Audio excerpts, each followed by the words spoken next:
அனைவருக்கும் வணக்கம்.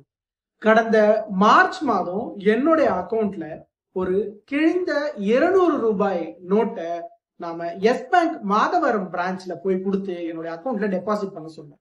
ஆனா அங்கிருந்த வங்கி அதிகாரிகள் கிழிஞ்ச ரூபாய் நோட்டை வாங்க மாட்டோம் அப்படின்னு சொல்லி நிராகரிச்சாங்க. இதற்காக நாம அவங்க கிட்ட ஒரு புகார் கடிதமும் அது மட்டும் இல்லாம லீகல் நோட்டீஸ் கூட சென்ட் பண்ணியிருந்தோம். ஆனா அது எதுவுமே அவங்க ப்ராப்பர் ரெஸ்பான்ஸ் கொடுக்கல. இதை தொடர்ந்து நாம ஜூன் மாதம் பேங்கிங் ஆம்புட்ஸ்மன்ல கம்ப்ளைண்ட் ஃபைல் பண்ணியிருந்தோம்.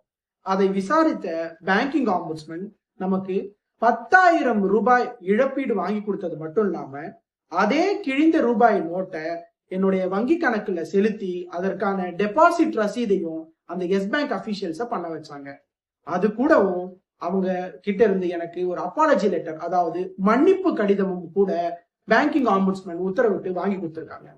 பெரும்பாலான மக்கள் நாம என்ன நினைக்கிறோம் அப்படின்னா, சட்டத்தை நீதிமன்றங்களுக்கு போய் தான் நாம நிலைநாட்ட முடியும்னு நினைக்கிறோம்.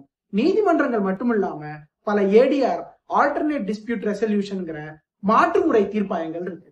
அந்த மாற்றுமுறை தீர்ப்பாயங்கள்ல ஒண்ணுதான் பேங்கிங் ஆம்புட்ஸ்மன்.